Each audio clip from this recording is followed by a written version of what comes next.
Confession: I did something horrible when I was a kid, and I deeply regret it. It's a memory that has haunted me for years, nestled in the recesses of my mind like a dark secret I've never fully shared with anyone. I was just 10 years old, brimming with innocence and an endless well of curiosity, living in a suburb that seemed normal enough on the surface. The sun always seemed to shine brighter back then, illuminating the endless afternoons spent playing outside, running through sprinklers, and riding bikes with my friends. I was part of a close-knit group that spent every summer day together, biking down to the local ice cream parlor or exploring the patch of woods behind our houses. My best friend, Jake, was the ringleader, always coming up with wild ideas that sent us on new adventures. One day, we decided to build a treehouse, claiming the tallest oak in the park as our own. We couldn't have been more excited. It felt like we were creating our own little kingdom and a sanctuary from the unpredictability of kid life. As we gathered tools and planks, I remember the thrill coursing through me, the sense of freedom intertwined with the power of creation. But one afternoon, as we were hammering away and sharing laughs, a younger kid from the neighborhood wandered into our territory. His name was Tommy, a shy little boy who usually kept to himself, always trailing a few paces behind the rest of us. He was the kind of kid who blended into the background, the sort rarely acknowledged unless someone was feeling particularly generous. I could see the flicker of hope in his big brown eyes as he asked if he could join us, but something twisted inside of me. Instead of welcoming him, I felt an irrational surge of disdain. Maybe it was the jealousy of being the center of attention or a fleeting belief that he'd ruin our fun, but whatever it was, I didn't stop to question it. I laughed cruelly and said something awful, a comment about him being too small, too weak, too undesirable to join in. My friend snickered, and Tommy's expression shifted from hope to hurt in an instant. The laughter rang hollow, and a sickening weight settled in my stomach. But I brushed it off, too caught up in the group mentality and my own ego. Just a kid being a kid, right? As days passed, I noticed Tommy drifting further away from our circle, never quite looking me in the eye whenever we crossed paths at school or on the playground. I knew what I had done was wrong, but the longer I let it sit unacknowledged, the easier it became to pretend as if it hadn't happened. The guilt felt heavy, but my pride held it locked away. Summers faded into autumn, and soon, Jake and I found ourselves in high school, diverging down our respective paths. Life got busier, and I tried to ignore the gnawing feeling in my gut, convincing myself that I'd outgrown it. Years rolled by, and the memory of that moment occasionally flickered through my mind, always accompanied by a pang of regret. Then, one fateful evening, while scrolling through social media, I stumbled upon a post from Tommy. It was a picture of him standing beside the college acceptance letter I had never expected to see, a smiling, confident young man, brimming with potential. My heart sank as I realized how much he had grown, how far he had come despite what I had said to him. The guilt resurfaced like a tidal wave, crashing over the reservations I'd built up over the years. I couldn't let it go this time. I whipped out my phone, heart racing, and sent him a message, one filled with the sincerity I had neglected all those years ago. I told him how sorry I was, how much I regretted my cruel words.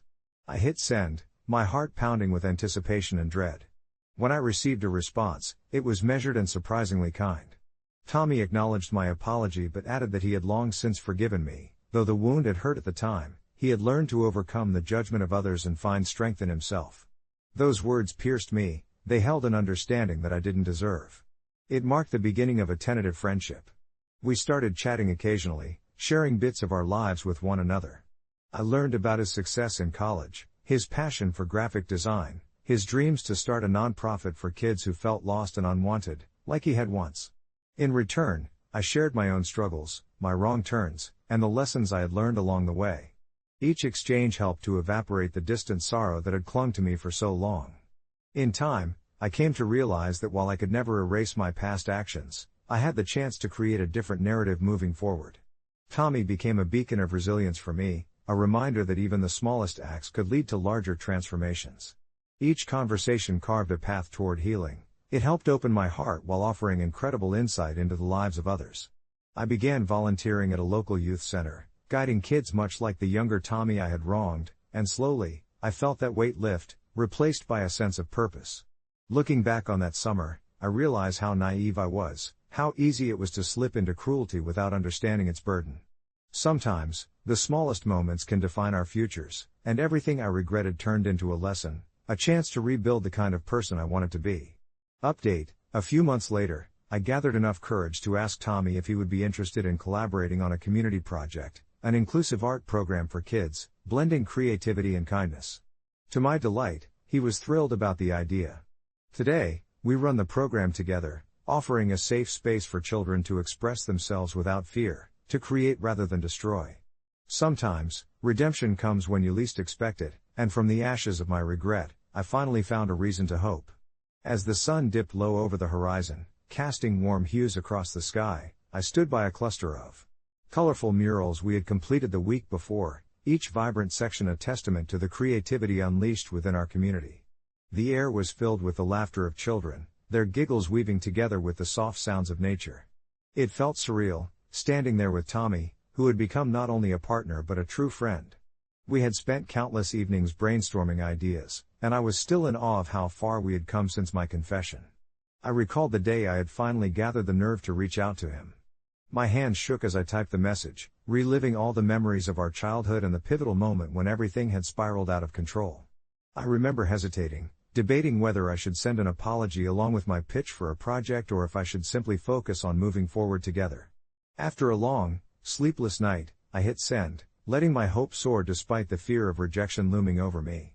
When Tommy responded with enthusiasm, I felt a tide of relief wash over me. I would have never anticipated how gracious he could be.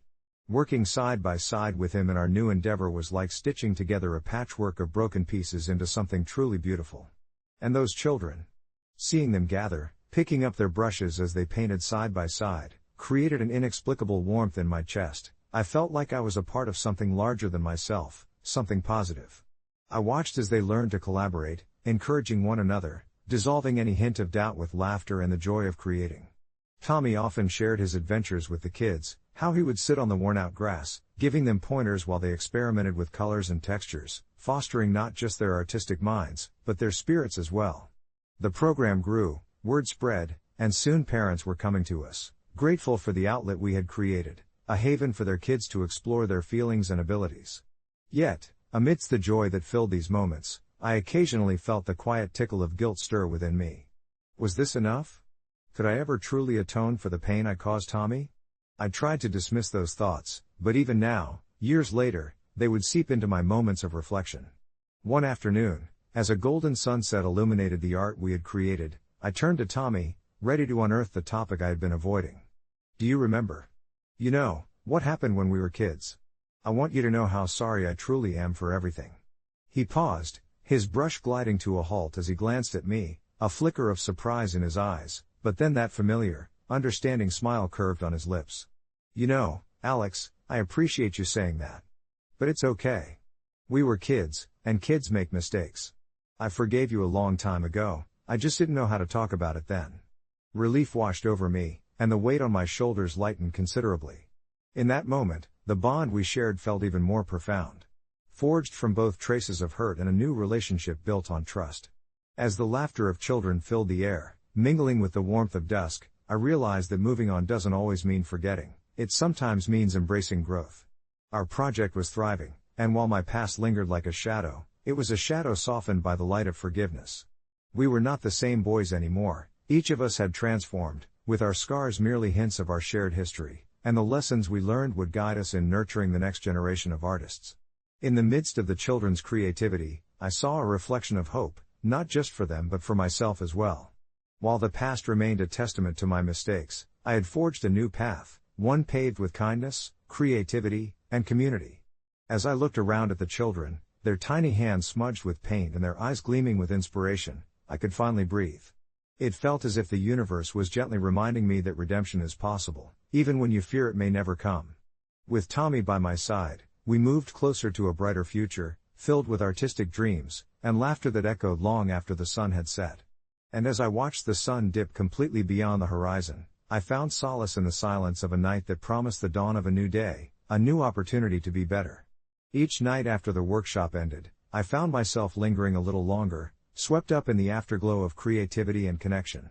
The walls of our community center, once dull and washed out, now gleamed with vibrant murals crafted by the kids, each painted stroke a testament to the voices they were beginning to discover. I often sat on a weathered stool near the large bay window, watching as families started to trickle down the street, their laughter mingling with the fading light. The atmosphere felt electric, charged with possibility, and for the first time in years, the weight of my past didn't pull me down, it buoyed me forward. Tommy would come over after tidying up, bringing with him a steaming. In recent months, a strange sense of unease has settled in like a thick fog over my small suburban town, wrapping around the familiar streets and houses, suffocating the vibrant spirit we all once took for granted. I suppose I've always considered myself a typical American, blissfully navigating through life with a steady job at the local library, sharing coffee breaks with my fellow workers, and spending weekends stargazing in my backyard with my son, Ethan. But now, as I find myself scrolling through online discussions on platforms like Reddit, I can't help but wonder, how does it truly feel to be American these days? It started with simple conversations with friends, who seemed more reclusive than usual, avoiding discussions that led into anything resembling politics or current events. But then came the day when Ethan approached me, his young brow furrowed, asking, "Mom, why are so many people arguing and fighting on the internet?" His innocent question hit me like a punch to the gut, and I mentally scrambled for an answer that would reassure him. You see, I didn't have an immediate response, all I could muster were vague remarks about differing opinions and the complexities of the world. As the days went by, I noticed the tension amongst the community growing. People would look past each other in the grocery store, the air thick with a palpable sense of frustration, and even the town's annual fall festival felt muted, as though joy had taken a backseat. I often sat on my porch, watching neighbors walk their dogs, and imagined sharing a friendly chat, yet it seemed like an impossible task to breach the uncomfortable distance that had formed between us. Then one evening, as I was stirring up a pot of chili, the doorbell rang. It was Mrs. Henderson from next door, her face creased with worry. She asked if we could talk, and I've never seen her look so vulnerable. As we sat on the front steps, she revealed how scared she felt for her grandchildren, growing up in a world that seemed increasingly divided and hostile. It stirred something in me, a delicate yearning for connection amidst chaos, and without thinking, I confessed my own worries about Ethan, sharing my uncertainty about how to explain the complexities that surrounded us. To my surprise, she responded with a softness that I had almost forgotten existed, and what started as a somber conversation about the state of the world slowly transformed into a cathartic sharing of hopes, fears, and our shared belief in raising a kinder, more empathetic generation. Over the next few weeks, we founded a small weekly gathering in our backyards, inviting other parents, feeling the warmth of camaraderie blossom where once there was trepidation. Each meeting offered us a chance to express our concerns, share our joys, and it felt as if we were knitting a safety net out of laughter and camaraderie. As the seasons changed and we transitioned into winter, we exchanged stories under the street lamp's soft glow, occasionally touching upon our thoughts about the country and the constraints we felt entwined in. That sense of community was reflected in the spirit of each gathering. Among the laughter and shared snacks, we gradually built the courage to discuss, listen, and understand each other, igniting flickers of hope in our hearts. I found comfort in knowing I wasn't alone in navigating this tangled web. Instead, we were hand in hand, illuminating each other's paths. With time, I realized that being American had shifted significantly for me, not in a grand, political way, but on a more intimate, personal level. In seeking connection during turbulent times, I had embraced a sense of belonging that made me proud despite the chaos outside our doors. I often reflect on that initial worry Ethan expressed, knowing it ignited a series of fortifying conversations that transformed our little town. As we gathered around warm lights and shared pies, I felt an overwhelming sense of gratitude wash over me. Perhaps all it required was vulnerability and openness to rebuild our sense of community. So, how does it feel to be American these days? It feels like leaning into the discomfort, fostering connections, and believing in the shared humanity that binds us, despite the discord swirling around us. It's not perfect, and the journey is ongoing, but I've come to learn that togetherness, even amid uncertainty, can pave a path towards healing. Update: just last week, we had our regular gathering and asked everyone if they wanted to keep meeting, even after the holidays.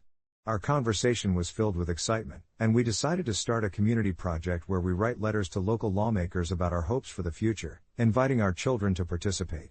The response was overwhelming. Who would have thought that a little chili and some honest conversations could evolve into such a collective purpose? Looking back, I see that this experience not only helped to mend the rifts in our community but also rekindled faith in the possibility of change, one small bond at a time. As we embarked on this new journey of engagement, I often found myself in the company of friends who were once mere acquaintances, and each gathering felt like a gentle tug on the frayed edges of my heart. The project soon transformed into a monthly affair, a sanctuary where voices that had long been hushed could finally speak out. Our letters became vessels of hope and dreams, carrying the weight of our children's futures along with our own aspirations. I remember the first time we gathered to write together. The air was thick with anticipation and warmth, a poignant reminder that shared spaces could replace walls. We sat around folding tables under the soft glow of string lights, the smell of fresh coffee mingling with the crisp scent of paper and ink. Children laughed and played nearby, occasionally sneaking glances at their parents, curiosity sparkling in their eyes like stars just before dusk. As I helped my son spell out his thoughts on education, life lessons chin deep in youthful wisdom, I felt something shift within me, a nostalgic warmth growing in the pit of my stomach. There was a beauty in the banality of it all. As we shared stories about our daily lives, the burdens of our individual struggles felt lighter, turned into fleeting whispers between friends. Each letter we penned took on a life of its own, a story of resilience wrapped in the inked hopes of a community eager to be heard. We began sending our letters not just to lawmakers, but to local newspapers, transforming our words into a symphony of resolve and solidarity. Slowly but surely, our group started finding its voice, an echo of thought that resonated far beyond our suburban corner. There were moments of doubt, of course, conversations about the intricacies of social change and the daunting nature of governmental responses made us question our impact. Would our words even matter? But with each passing month, responses from lawmakers began pouring in, each letter sparking a flicker of hope that urged us forward. One particularly chilly evening, we received a response that still brings goosebumps to my arms.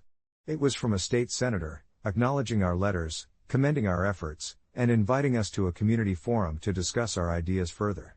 I could hardly breathe as I read it aloud to the group, faces lighting up with an electrifying mix of disbelief and excitement. Our meetings became not just a hub for discussion but a safe harbor, a place for unfiltered honesty where parents could voice fears about the rising costs of living, and children could dream of safer schools and brighter futures. It was cathartic, to put it mildly. There was a sense of purpose that had eluded many of us for years. By engaging with our lawmakers and pushing for change, we were igniting a passion for advocacy within our kids, teaching them that democracy was not a distant concept but a tool within their reach. As the end of the year approached, we held a holiday gathering that felt less like a project meeting and more like a warm family reunion. We decorated the community center room with handmade ornaments, each one a testament to the unique hopes and dreams of local families. Laughter and joy filled the air, a stark contrast to the noise of division that once echoed throughout our neighborhood. The culmination of our efforts, a special letter addressed to the entire community, was displayed prominently on the main bulletin board, a beautifully penned summary of the ideals we stood for and an invitation for others to join us. When I stepped back to observe the smiles spreading across so many familiar faces, the laughter of children echoing like the sweetest harmonies, I realized how far we had come. In channeling a desire for better, we had stumbled into an unexpected camaraderie, forging relationships that challenged our preconceived notions and quietly reshaped our worldview. I didn't just see neighbors anymore, I saw friends, allies in a journey that sought something greater than ourselves. Months passed, and with each communication we exchanged, I felt lighter. I had wrestled with the notion that being American in this climate felt isolating, a relentless tide of division pulling us apart. Yet, in creating this project, I had discovered slices of hope rooted in unity and shared purpose. We might not solve all the world's problems overnight, but we had fostered a sense of belonging and possibility in a way that I hadn't realized I needed. Reflecting back, I now understood that being American today was not just about grappling with the headlines or the chaos that often filled our screens. It was about connecting with those around us, sharing our aspirations, and standing together for what we believed in. I found solace in community, the belief that change could be cultivated in small moments, like taking the time to listen, to reach out, and to warm a neighbor's heart over a pot of chili. So, as the seasons turned and our project continued to flourish, I welcomed each new day with an open heart and a mind eager to listen, grateful that sometimes it is in the collective that we find our individual strength. Update: just a few weeks after our final gathering of the year, the senator invited our group to the state capitol. It was a surreal experience, sitting in a large conference room surrounded by those once deemed unreachable. We presented our letters, our hopes, and our children's dreams. The room was charged with a palpable energy, one that urged us onward into uncharted territory. As we left, the weight of responsibility settled comfortably on my shoulders, replacing the burden of isolation I had carried for so long. It felt as if we weren't just faces in the crowd anymore, we were part of something larger, a movement fueled by unwavering belief in our ability to instigate meaningful change. Who knows what paths lie ahead or what stories remain to be written, but I am learning to embrace each moment, knowing that the journey often begins with a simple act of connection and a shared bowl of chili. As the weeks turned into months, each meeting brought more people and more stories to our gathering. We began to see familiar faces, those of the baker from down the street, the retired teacher who once ran the local after-school program, and even the barista from the cafe where I used to grab my morning coffee in isolation. The warmth of our little coalition created an inviting space that felt like home. We established a rhythm. Each session began with the aromatic scent of chili simmering on the stove, vegetarian for those who preferred it, and transformed into an informal think tank where ideas flowed as freely as laughter. I discovered that sharing our individual stories over a warm meal could illuminate the common threads woven through our lives, revealing shared hopes, fears, and dreams. One evening, a young mother named Sarah brought her daughter, a bright-eyed girl with wild curly hair who approached me with wide eyes, curious. "Why are you all writing letters?" she asked innocently, clutching a crayon in her tiny fist. That question lingered in my mind long after the evening ended. Her simple curiosity reminded me of the impact we were having not just on each other, but on a generation that stood to inherit our future. So, we decided to invite children to contribute their thoughts as well, incorporating a segment where they could draw or write about their hopes and dreams for the community. Each week, the role of our project expanded. The letters we penned soon adorned the walls of the local government office, becoming a collection of voices, and when they received responses, they were read aloud with pride, each reply igniting sparks of hope within us. This entire process transformed not just our community, but me personally. Gone was the uncertainty I once felt. In its place grew a newfound sense of purpose that was both invigorating and humbling. However, it wasn't all smooth sailing. As we became more visible, we also became subjects of scrutiny. Some in the community disapproved of us channeling our grievances and pleading for change publicly, arguing that we were merely stirring up trouble. We faced backlash from some who believed our efforts contradicted the established way of life, and a few called us naive dreamers, unable to see how deeply entrenched problems were. It wasn't easy to hear harsh comments and judgment from those who used to share our space. Feelings of resignation would often sneak in at night when I found myself alone, wondering if our efforts could really redirect the course of our local narrative. But every time I felt the weight of doubt creeping in, I'd remind myself of Sarah's question and our group's diverse collection of letters and drawings. They became my anchor. I learned to channel that anxiety into pushing harder, leaning into the discomfort and turning it into a conversation rather than conflict. To my surprise, some of those who had initially criticized began to join our discussions, more curious than combative. There was a palpable shift towards understanding, and the ties that once felt fragile began to mend. Eventually, we organized a community event called A Day for Tomorrow, which showcased the letters in a public exhibit, bringing together art, music, and collaboration. Families filled the park, bright colors of happiness around each booth. Kids colored with crayons, each drawing adding bursts of life to the drab, gray spaces that had grown all too familiar. When the sun dipped low in the sky, it cast a warm glow over our gathering, and I felt a profound sense of hope wash over me. That evening, as I sat on the grass, listening to the giddy laughter mixed with hopeful chatter, I understood that the journey wouldn't be over after one event. Our story was unfolding in chapters, each page filled with community, compassion, and connection. Reflecting on this experience now, I hold a profound gratitude for those early chilly conversations that started it all. What began as a simple gathering transformed into a lifeline for many of us. We all learned that embracing change doesn't demand grand gestures but can spring from shared meals, laughter, and understanding. As we continued to write letters and draw dreams for the future, I felt a quiet strength, a collective pulse, propelling us forward. Yes, being American in these times can feel isolating and frustrating, but it is also filled with possibilities forged in the fires of connection, clarity, and community.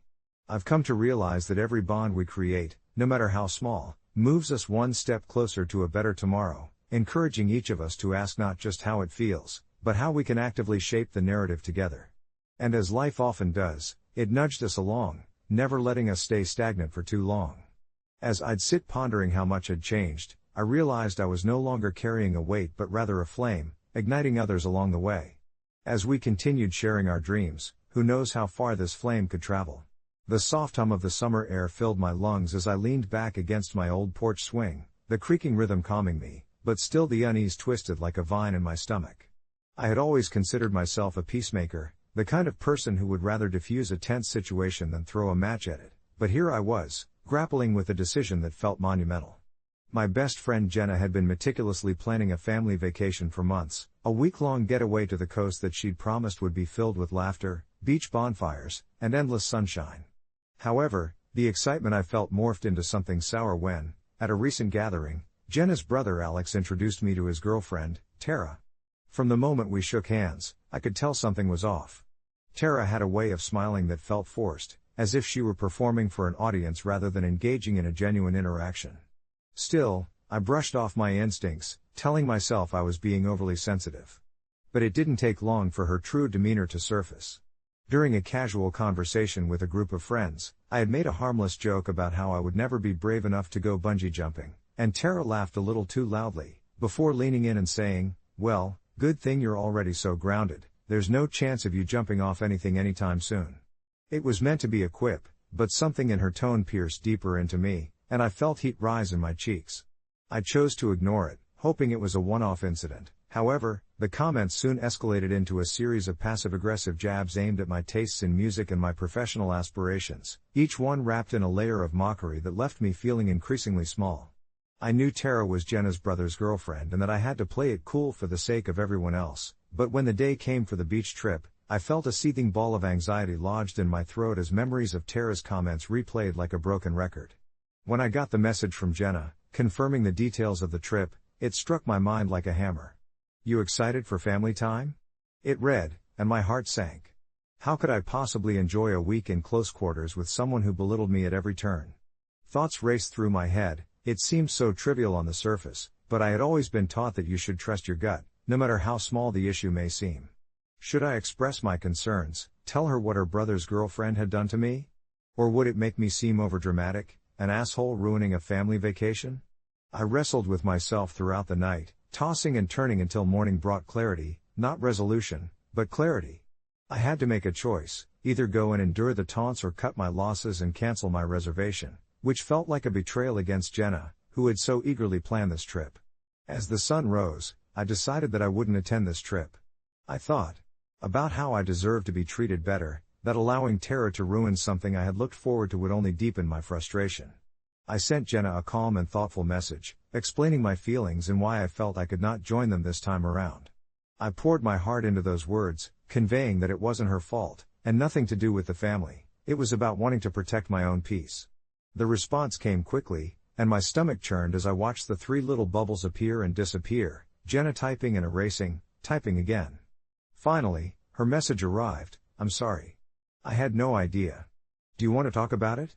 In that moment, a wave of relief washed over me. I had chosen the right path. We talked later that evening, and I explained my experiences with Tara. Jenna listened patiently, her understanding soothing the wounds of doubt I had bandaged throughout the day. She expressed her apologies for me feeling uncomfortable, assuring me that she would discuss it with Alex, but also emphasized that she knew how hard it was to navigate complicated relationships within families. As we talked, something began to shift in my perspective. Perhaps Jenna wouldn't harbor resentment towards my decision after all, and with that thought came a mix of gratitude and sadness. It felt liberating in a way I hadn't anticipated. We ended our conversation with a casual promise to hang out soon, just the two of us. A few days later, I received a call from Jenna. "You won't believe this," she began with a laugh. After talking to Alex about Tara, he broke up with her. Apparently, she had been treating him that way too. Her voice cracked with laughter, but it wasn't malicious. It was clear Jenna found humor in the situation and validation in my choice to step away. As I hung up, I realized that I hadn't been the asshole I had feared becoming. I had done something brave, established boundaries. Sure, not everyone would understand my decision to skip the trip, but it felt undeniably right. I couldn't help but reflect on how sometimes prioritizing your own well-being could lead to a happier outcome than you'd ever expected, and as I settled back into my swing, the summer air cradled me like an embrace, reminding me that I had made the right choice. My story echoed in the quiet of my thoughts. Speaking up was an act of self-love.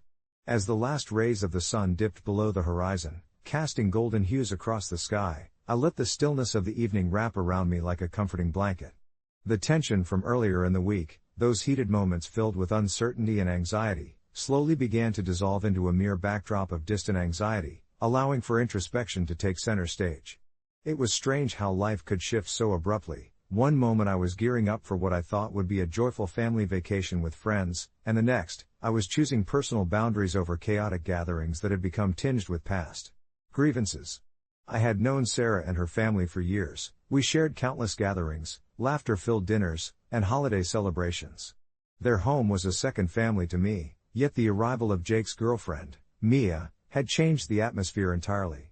She was charming enough to sweep her way into their circles, but beneath that veneer, I had sensed a thickness, a harshness I couldn't quite grasp until she unleashed her venomous remarks directly at me. The way she laughed, but not with me, always at my expense, fueling my insecurities to a raging fire, igniting a storm of emotions I felt powerless against. The night I confronted her, my nerves buzzed with anxiety, but a flicker of determination pushed me through. I stood up for myself, only to be met with condescension and mockery, a cacophony that echoed in the corners of my mind long after the conversation ended. The vacation had felt like an ultimatum. Either I pressured myself to endure another week of harassment disguised as humor, or I chose to walk away. But it was more than just a stressful week away. It was a reflection of a greater truth I'd been unwilling to acknowledge until now. I had convinced myself that I was hypersensitive, that maybe my reactions stemmed from personal insecurities rather than a genuine threat to my emotional well-being, but with every snide remark I recalled, I learned that my discomfort was valid. I deserved peace. Settling into my porch swing, the gentle creaking brought my mind back to the fleeting moments of boldness I'd felt when I finally said no. It felt as if a weight had lifted, and I marveled at the idea that sometimes, brave actions can spur waves of change we never expected. The afternoon breeze tangled playfully with my hair, carrying the scent of blooming flowers, and I grinned slightly, realizing that the warmth didn't just come from the setting sun but also from within my heart, a sense of freedom. I was finally free from the expectation that dictated how I should feel or act around people who did not respect me. The sun disappeared, casting the world into a soft twilight, and I settled into the stillness, letting the sounds of the night surround me. A distant thunder roll reminded me that storms could come, whether they were weather-related or within our relationships, and I realized something deeper, that it was okay to sometimes choose the calm solitude over the chaos, even if it meant stepping away from the people I loved. Before I knew it, my mind wandered to the possibility of how Sarah might react. She was the glue of our group, and I worried she would be disappointed or upset that I was skipping out. But what I knew with certainty was that I had put myself first, and for once, the discomfort of saying no transformed into the relief of being true to whom I had become. The night offered a sense of resolution, wrapping me in an almost dreamlike embrace, begging me to turn inward and reflect. I settled deeper into the swing, feeling the rhythm of life around me lull my thoughts into a soft hum. Perhaps tomorrow would bring new revelations and a deeper understanding of how to navigate relationships moving forward. As sleep beckoned, I found solace in the quiet and the decision I had made, a reminder that self-love doesn't just mean indulging in things that make you happy but also means having the courage to say enough is enough. And with that comforting thought in my mind, cradled by the feathery embrace of the summer night, I surrendered to the soft whisper of sleep. The days that followed were a gentle blur, a harmonious blend of quiet moments and the mundane rhythm of daily life. It was remarkable how, with my newfound clarity, even the simplest of routines felt more vibrant. My morning coffee tasted richer, the sunlight pouring through the window seemed warmer, and even my interactions with friends became more fulfilling. I reveled in this feeling, sinking deeper into the comfort of my own company, though a slight twinge of worry tugged at the edges of my contentment. Sure, I had been resolute in my decision to skip the family vacation, but there was a lingering thought that perhaps my friend had seen it as a betrayal rather than a necessary boundary. I could only imagine the conversations that buzzed among her family. They were close-knit, and I knew my choice wouldn't have gone unspoken. As the end of the week approached, I received a message from my friend, a simple "Hey, can we talk?" And I felt a familiar knot tighten in my stomach. It felt as if the air had thickened, wrapping around me like a heavy blanket. I hesitated, finger hovering over the screen as I contemplated my next move. What could she want to discuss? Would she confront me about my decision, or would she still be understanding? I took a deep breath, recalling the peace of that summer night, reminding myself that I was not only allowed to advocate for my own well-being but that I should cherish my needs in the same way I cherished my friendships. When we finally met up at our usual cafe, the one with the checkered tablecloths that always felt homey despite how tucked away it was from the bustling main street, my heart raced. She was already seated, her brow furrowed as she fiddled with the napkin, and I felt a rush of regret wash over me at the sight of her distress. I slid into the seat across from her, searching her eyes for clues, wanting nothing more than to dissolve the tension that lined the air between us. "Hey," she started, her voice soft yet laced with unease. "I've heard some things." And just like that, I felt my heartbeat quicken. She launched into the conversation, revealing whispers of concern from her family, comments that I was being unreasonable or selfish. Deep down, I expected this kind of fallout. It was a reflection of how affectionately they all seemed to regard one another, but I also found a flicker of disappointment creeping in as she relayed their sentiments.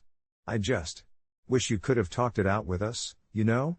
I thought we were on the same team," she murmured, her eyes dim reflecting confusion.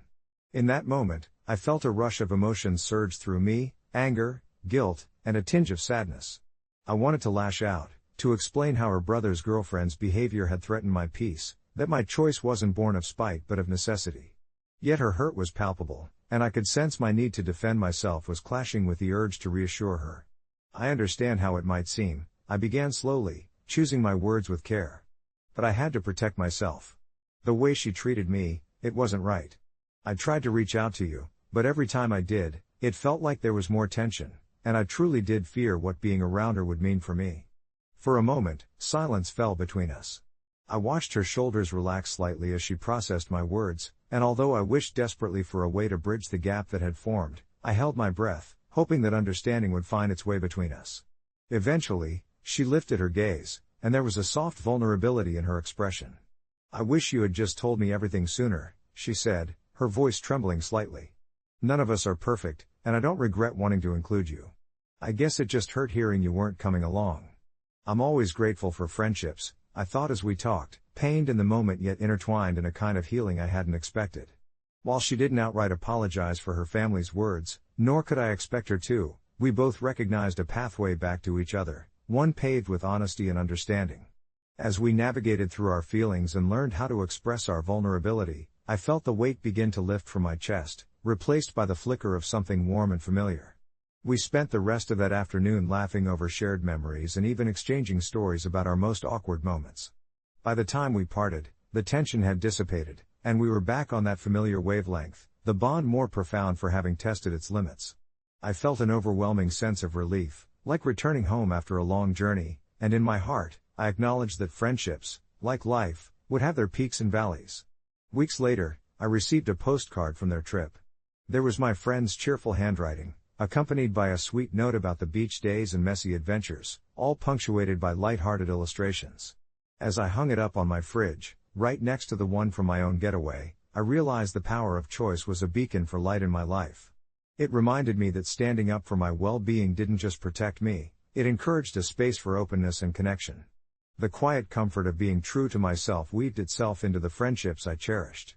In the larger narrative of my life, I learned that sometimes the ripples of a choice echo much longer than the initial impact, and the often scarier path of honesty and vulnerability not only nourishes my soul but also elevates the relationships I hold dear. I settled back into my swing one evening as summer whispered its last goodbyes, feeling eternally grateful for the lessons learned, the connections healed, and the quiet strength that grew in the acceptance of my own worth. As I closed my eyes that evening, lulled once more by the familiar sounds of dusk, I realized every step on this journey was but another beautiful stroke on the canvas of my life, colorful, wild, and utterly mine to shape. It was one of those sun-drenched Saturdays in May when everything seemed perfect for a celebration, the kind of day that whispered of new beginnings and the sweetness of life. My wife, Jenna, had spent weeks prepping for her baby shower, her excitement glowing in every corner of our home, from the pastel streamers that adorned the walls to the meticulously arranged table of treats that promised to entice the taste buds of our closest friends and family. I admired her enthusiasm as I bustled around, trying my best to help, albeit clumsily, while my mind was slightly occupied with worries of making everything go smoothly. However, beneath the surface of our seemingly perfect day lay the ripples of an impending conflict, namely my mother-in-law, Sylvia. She was that type of person who could suck all the joy out of a room with just a few careless comments, and I felt a tightening in my chest every time I thought of her arrival. You see, Sylvia and I had always struggled to understand each other. She had her ways, and I had mine, but today it was about celebrating Jenna and our soon-to-arrive little one, and I was determined not to let her overshadow this important moment. When Sylvia finally walked through the door, the bright sunshine seemed to dim just a little as her presence filled the space with a sense of foreboding. Her eyes roamed the room, and it didn't take long for her to find something wrong. The tablecloth didn't match the theme, the cupcakes were too sweet, or perhaps, the baby blew a little too much air when I said it'd be appropriate to hand out pacifiers as favors. I could feel myself tense up with each comment that slipped from her lips, and while I was trying to support my wife, the tension was palpable. Then, 30 minutes into the festivities, the real disaster struck. Jenna was in the middle of a heartfelt speech, thanking everyone for their support, and suddenly Sylvia interrupted her in the most public of ways, launching into a tirade about how she believed that, according to family tradition, Jenna should be using a different name for the baby. I couldn't believe what I was hearing. This was not just a trivial issue, it was a special moment, and as I glanced at Jenna, her face fell, the excitement replaced with confusion and embarrassment. I felt a rush of protective anger surge through me. In that moment, all the pent-up frustration boiled to the surface. I stood up, my heart racing, and said in a voice that was steadier than I felt, "Sylvia, enough. This is not the time to bring that up." The room went silent, and I could feel everyone's eyes on us. Maybe I shouldn't have reacted so strongly, but seeing my wife's hurt face felt like a punch to the gut. I gestured toward the door, my voice firm. "If you can't be supportive, maybe you should step outside for a moment." I watched her face contort, the shock and disbelief evident, and for a split second, I questioned if I had crossed a line. Still, I remained resolute. Sylvia turned on her heel, storming out of the house with an offended huff, murmuring about how ungrateful we were. The aftermath was a swirl of emotions. Guests buzzed with a mix of surprise and awkward tension. Jenna looked crushed, and I felt a wave of guilt wash over me as I approached her, pulling her into a comforting embrace, wanting to reassure her that I only wanted to protect her happiness.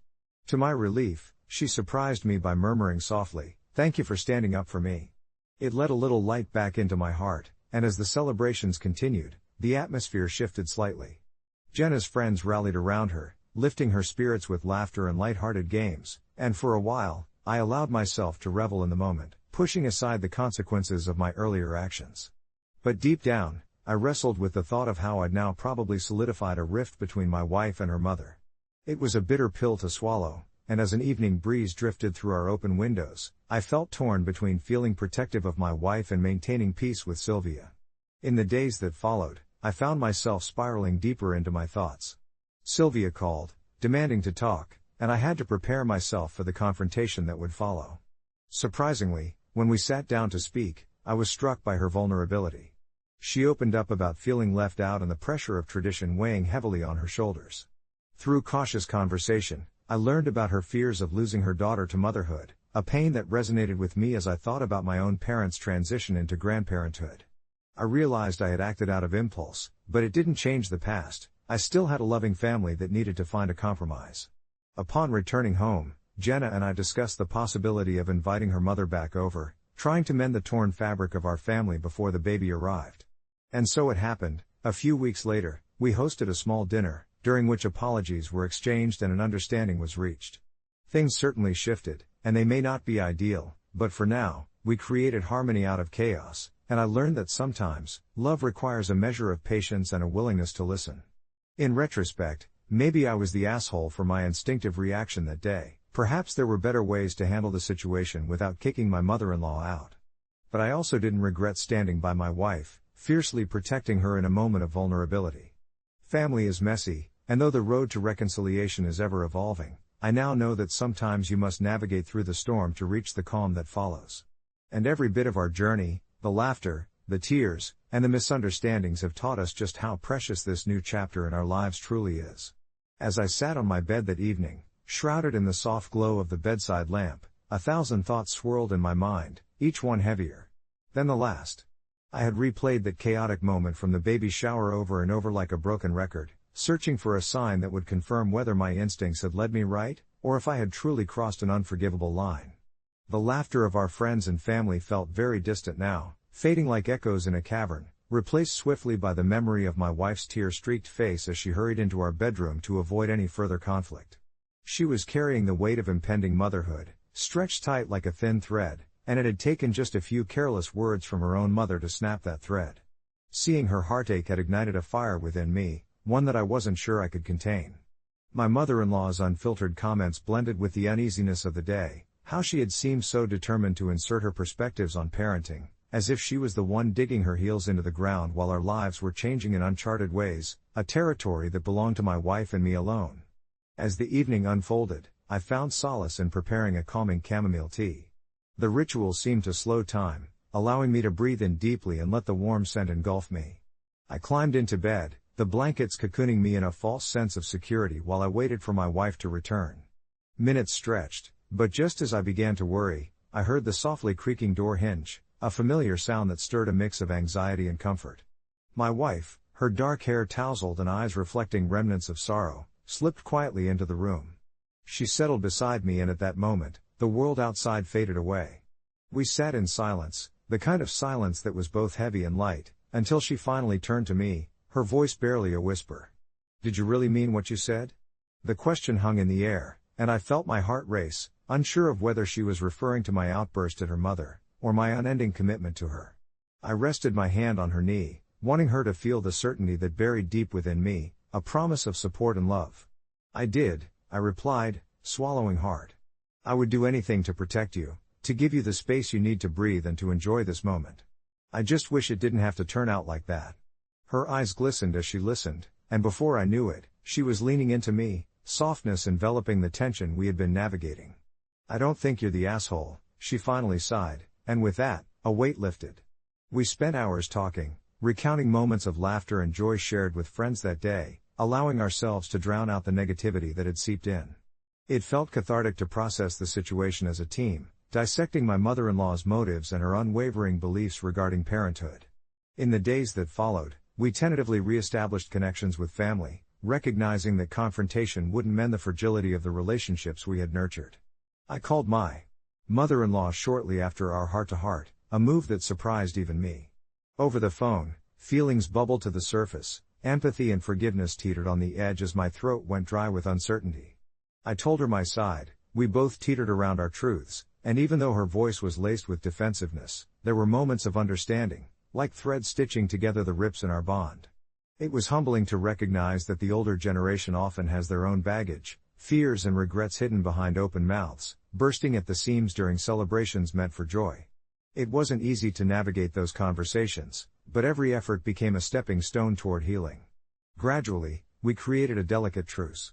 When the day of the baby's arrival came, weeks later, we stood together, hand in hand, in the delivery room, my wife exhibiting strength I had never witnessed. The moment she held our child for the first time, there were no words to describe the overwhelming rush of love and tenderness that enveloped us both.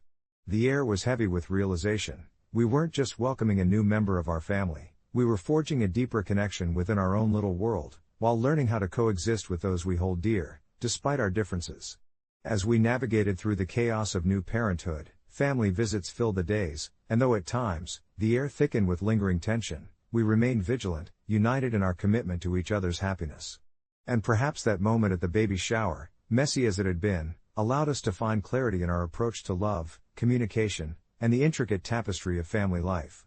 Months later, we embraced the chaotic beauty of parenthood, friends texting late into the night, laughter bouncing off the walls of our once quiet home.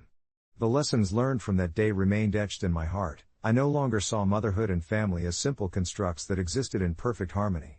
No, it was a tumultuous sea that required navigating the waves of imperfections, one thoughtful action at a time. Looking back, I would never regret taking my wife's side that day, for it was in that instant I discovered the immeasurable depth of our love. And in the ebb and flow of family life, it became clear to me, as we rocked our newborn son to sleep, that it was well worth the storm I had waded through to find the calm that would follow. As the days turned into weeks following the baby shower incident, the emotional undertow still lingered, even amid the gentle joys of new parenthood. Our son, Caleb, brought enchanting smiles and moments of bliss I'd never foreseen, yet that single, charged moment with my mother-in-law felt like a weight clinging to my chest, an unwelcome cloud hovering over our sunlit days.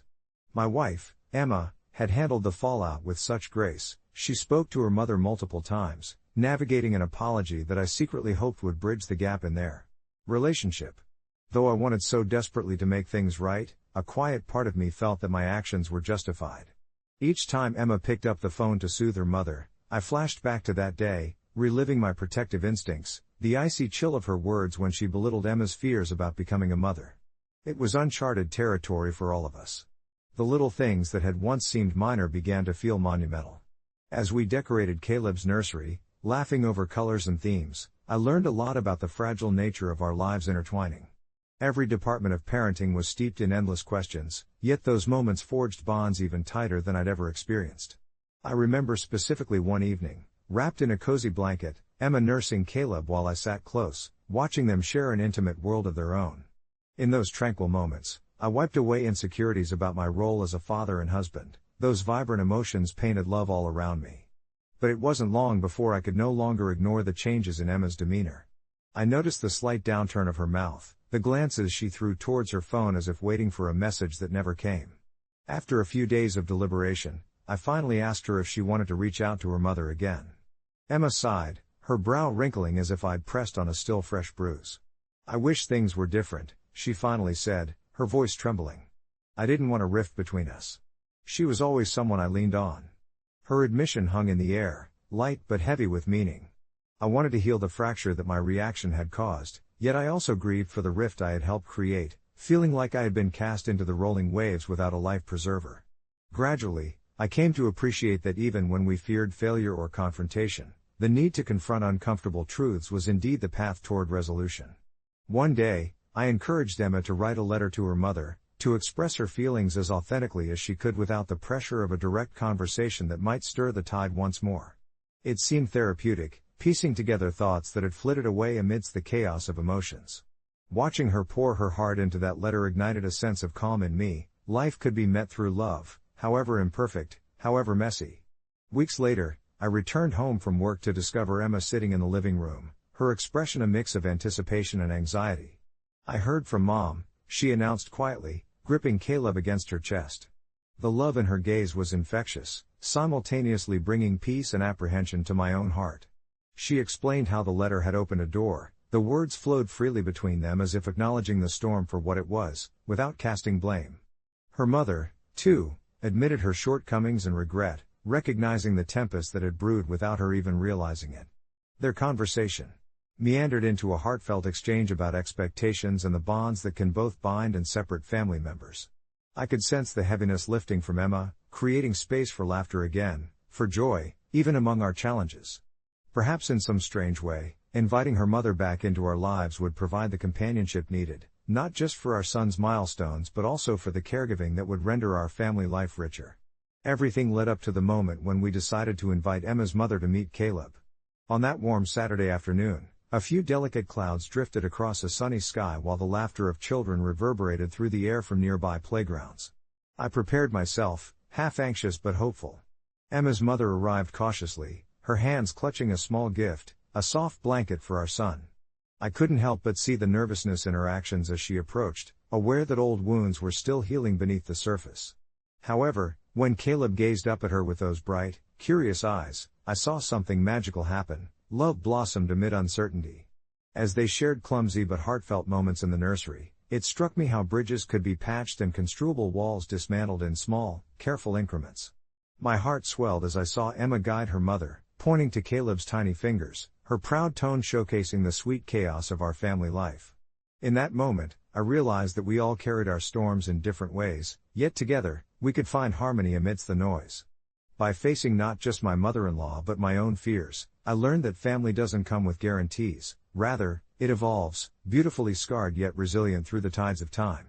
We could only hope for a sturdy vessel, crafted from understanding and compassion, to sail us into calmer seas. And perhaps for now, it was enough. Confession: I had a miscarriage, and my teenage brother is becoming a dad. It feels surreal to even write that, but I've spent days wrestling with these thoughts in my head since the news broke.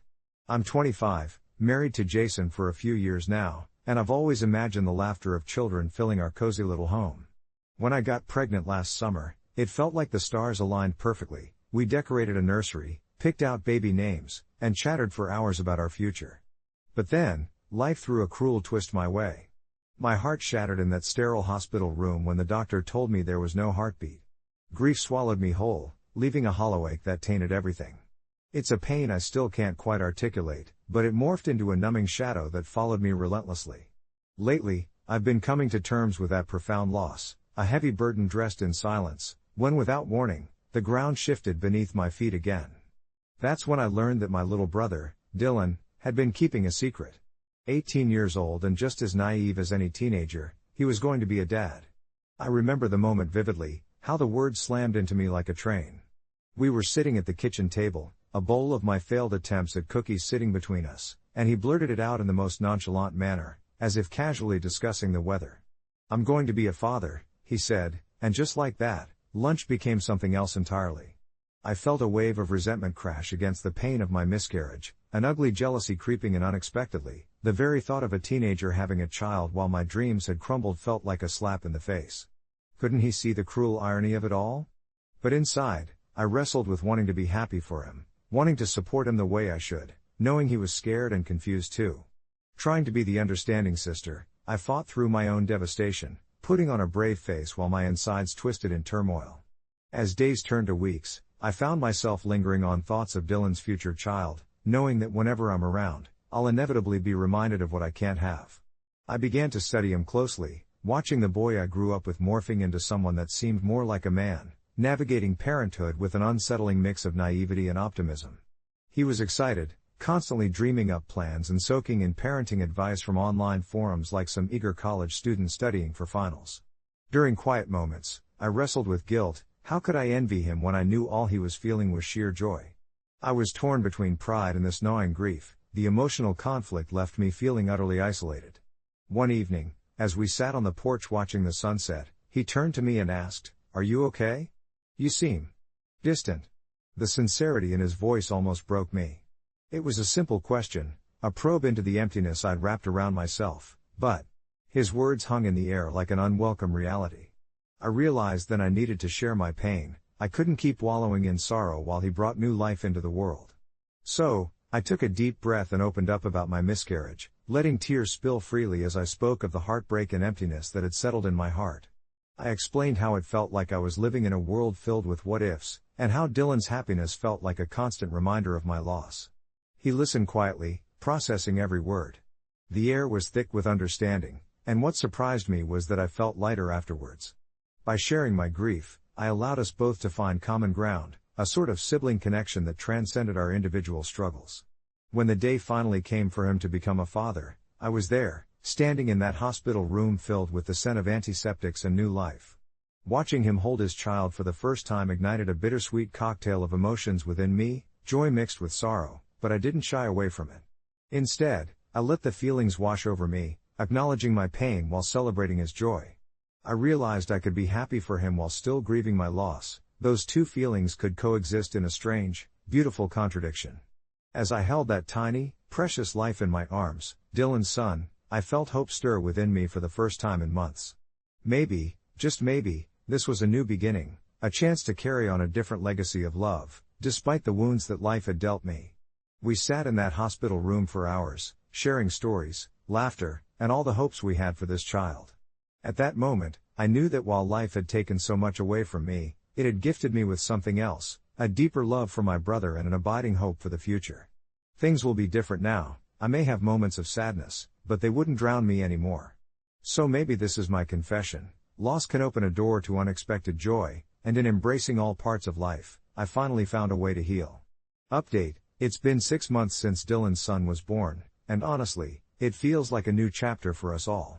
I've started volunteering at the local children's hospital, rediscovering the joy and laughter I thought I'd lost. Every time I see my brother with his son, I feel a bittersweet warmth fill my heart.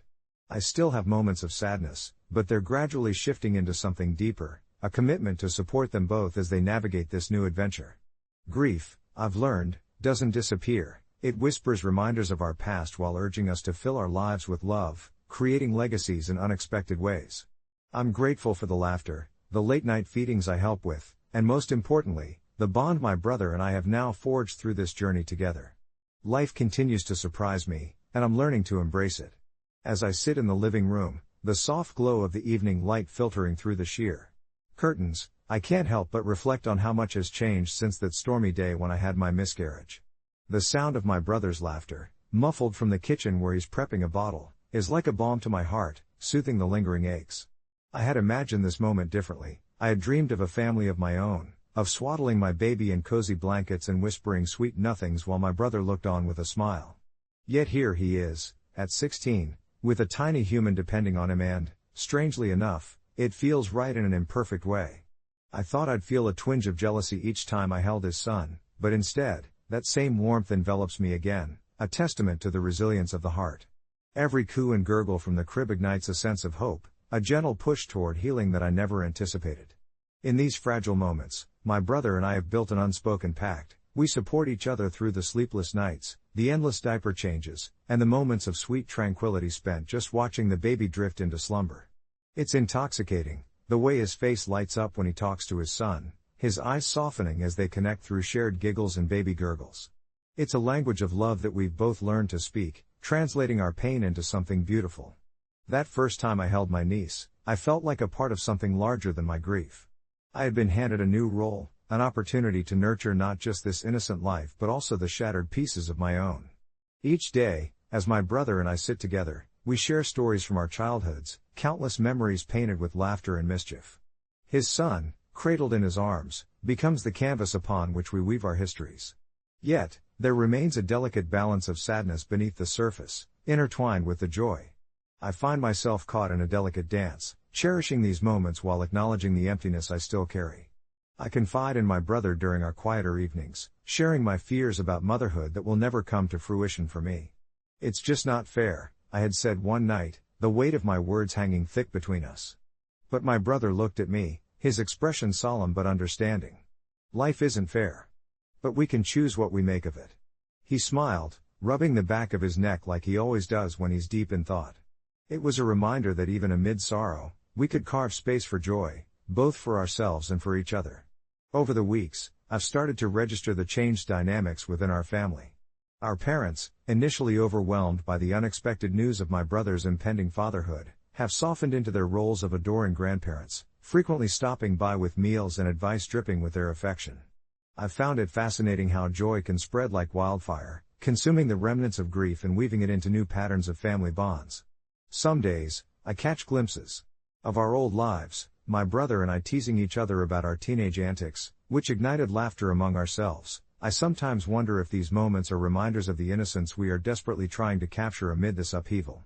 These nights, where we dim the lights, wrap ourselves in the warmth of blankets, and indulge in nostalgic stories of our childhood, have morphed into something truly special.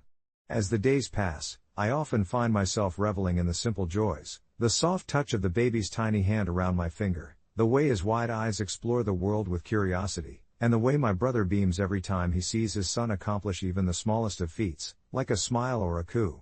I discover an unexpected sense of purpose. I pour my heart into being an awesome aunt, a role I never anticipated, but one that brings me a profound satisfaction I could not have imagined before. With every milestone, first steps, first words, I'm reminded that love transcends loss. It builds bridges where once there were only shadows. Eventually, we decide to celebrate the baby's first birthday, a monumental occasion that feels like a tribute to life itself. Our parents throw a small gathering, and we adorn the backyard with colorful decorations and streamers that dance lazily in the summer breeze, while laughter intertwines with the buzzing of bees. As I observe my brother, who is now a doting father, I feel a swell of pride and gratitude wash over me. His joy is infectious, and for the first time in a long while, the ache of my loss doesn't feel as suffocating. Instead, it becomes a silent reminder of what once was, urging me to embrace the present, shifting the narrative from what I couldn't have to what is here, vibrant and alive. As I blow out the candles on the cake, I see the smiles and laughter around me, and my heart whispers a sweet promise to carry this love forward, blending our pasts with the future we never anticipated. It's still a journey, one filled with complexities and emotions that ebb and flow. I don't know what tomorrow holds or what other surprises life has hidden around the corner. But for now, I am here, tangled with my brother and his son in this wonderful web of life, feeling grateful for the laughter amidst the tears and finding healing in every moment shared. As the last remnants of laughter echoed around the room, I felt a gentle swell of peace settle over me, an elusive sensation that had often slipped through my fingers. My brother, still wide-eyed and youthful yet suddenly transformed in the way only parenthood can do to someone, cradled his son, a small bundle of innocence wrapped in soft fabric. Watching him was like peering into a mirror reflecting both the familiar and the unfamiliar. There was a hint of wonder in his eyes, a spark that whispered of responsibilities yet to be mastered and joys yet to be discovered. I could barely keep the smile off my face as he attempted to balance the baby with one arm while reaching for a slice of cake with the other, a comically heroic display. The noise slowly dissipated until only the quiet hum of the fluorescent kitchen lights remained, the joyous aftermath of birthday celebrations lingering like a soothing balm. I wandered outside, where the night wrapped around me, cool but comforting, a striking contrast to the warmth and chaos inside. I leaned against the wooden railing of our porch and surveyed the star-speckled sky, each shimmering point a silent witness to my journey, to all the heartache that had led to this moment. Grief, once a heavy cloak draped over my shoulders, had transformed into something lighter, a reminder woven into the fabric of my being, urging me to cherish every fleeting second. It was a surprising revelation, really, how the threads of joy and sorrow could so intricately intertwine, creating a tapestry rich with meaning. I thought about the birthday cake and how it represented not only my brother's new beginning but also my desire to celebrate life in all its forms. At that moment, I began to see my brother's son not just as the product of a young, unintended association but as a beacon of hope, a fresh start we all needed, a tiny but potent reminder that life goes on, filled with possibilities. When the kitchen door creaked open, I turned to find my brother stepping outside, wiping frosting from his fingers with an exaggerated roll of his eyes, an expression that perfectly encapsulated the delightful mayhem of parenthood. He slipped beside me, looking up at the stars, and we shared a comfortable silence, a moment devoid of expectation yet brimming with understanding. "You know," he finally said, his voice barely louder than a whisper, "I really didn't expect life to shift like this. To be honest, I was terrified when I found out." I nodded, feeling the familiar threads of his uncertainty tug at my heart. "Yeah, I guess we both were." An ambient stillness enveloped us, and I could sense the weight of unspoken truths perched just beyond the veil of our vulnerability. "But it feels right now," he added, a cautious optimism shining through. "Like I'm meant to be here, doing this." We spoke softly, words of encouragement and reflection spilling out, creating bridges over our shared experience of grief and hope. It was a fleeting exchange that felt ceremonious in its own right, a pact of solidarity amidst the uncertainties of parenthood and the shadows of our past. We stood there, two siblings tethered by obligation and love, newfound allies in this uncharted territory, determined to navigate the unexpected turns together. As the night darkened further, and the stars twinkled with a knowing glimmer, something inside me unfurled. I realized this story wasn't solely about my brother or even the circumstances that brought his son into the world. It was also about the capacity we have to love fiercely, to grow through adversity, and to embrace the mosaic of memories that life unfurled before us, mixing the bittersweet with the beautiful. There was still uncertainty ahead, of course, parenthood is daunting, and my brother would stumble along the way, just as I would wrestle with my memories. But there was also strength in the narrative we were crafting, woven with resilience and laughter, intertwining our lives like the constellations above us. The night lingered on, filled with whispers of togetherness and the promise of tomorrow, giving me hope that while the road before us might be winding, we wouldn't journey alone. In this moment, encircled by family and love, I finally found rest in the understanding that healing is never linear, it spirals, it twists, yet ultimately leads us back to one another, eternally connected through the shared gift of life itself.